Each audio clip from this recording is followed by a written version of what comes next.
All right, so what I'm starting to see, I'm seeing two things right now. We have a tendency as we turn, right? As we turn to this right side, we have a tendency to almost turn and lean this way, right? And that's almost like, do you see how I'm making a reversing that direction, right? And then when we come through, we're getting way in front of the golf ball and we have to throw our hands. And some of your pure ones, you're a little bit in front of the golf ball and you're throwing your hands really hard, right? But when you stay behind it on occasion, you'll throw your hands, stand up, and we'll see that little thin one, right? So what I'd like to see is I'd like to see you just rotate and get onto this right side a little bit better on the way back. So that way we feel a lot of weight driving into this hip and on the inside of this foot here, right? So we can kind of get the feel of that if we just rotate our shoulders. So if I can take this apart from you and have you just kind of rotate into this right side so that we feel our weight start to really load on the inside of that foot there, right? Good. Now you're much better. And we can all think about this and work on this, but the one thing that I want you to be cognizant of is our knees need to stay inside our foot and our hips need to stay inside our knees. We're like an A or a pyramid or a triangle, right? So if we're loading onto that right side, it's good, but keep that knee in, because once that knee gets over top of our foot, we lose our balance and we start to go that direction. So I'd like to see you load in that right side just a little bit better, right? And then as we come through, I'd like to see that right shoulder.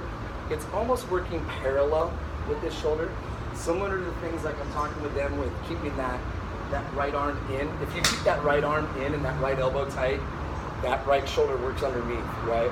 And now I get into impact, my right shoulder's under here, I'm in a good position. You don't have an issue with like this elbow getting out here, but you do sometimes rotate more like this, a little more over the top. So I'd like you to kind of think that right shoulder kind of works underneath the leaf. Yeah.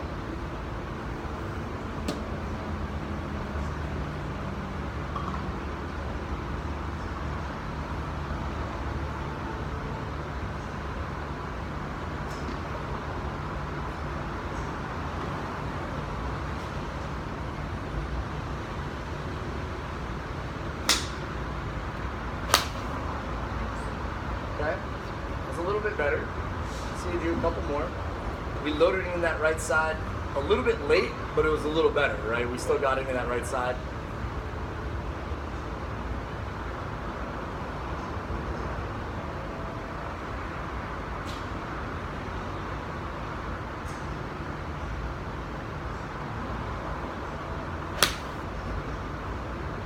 Great. I like that movement. Now, so we have that real good draw, that natural draw, which could sometimes turn into a snap hook. Where it's going to turn into a snap hook is when we get in front of it, right? If we're not loading our weight onto that right side, we're going to get too in front of it, and then we're going to come over the top and kind of snap it, right? We have really fast hands. Yeah. So one more thing, the third thing I want you to work on is as we're driving through this way, I would like you to think that either the palm of your right hand or the back of your left hand are driving down the line and away from your body. Because that's going to slow your hands down because your hands are really fast, which is good because if you have fast hands, you can manipulate the swing a little bit at impact when you make a bad swing and get away with it. But we also have to find a way to quiet them down on most of our swings, if that makes sense. Yeah. Okay, let me see you hit a couple more.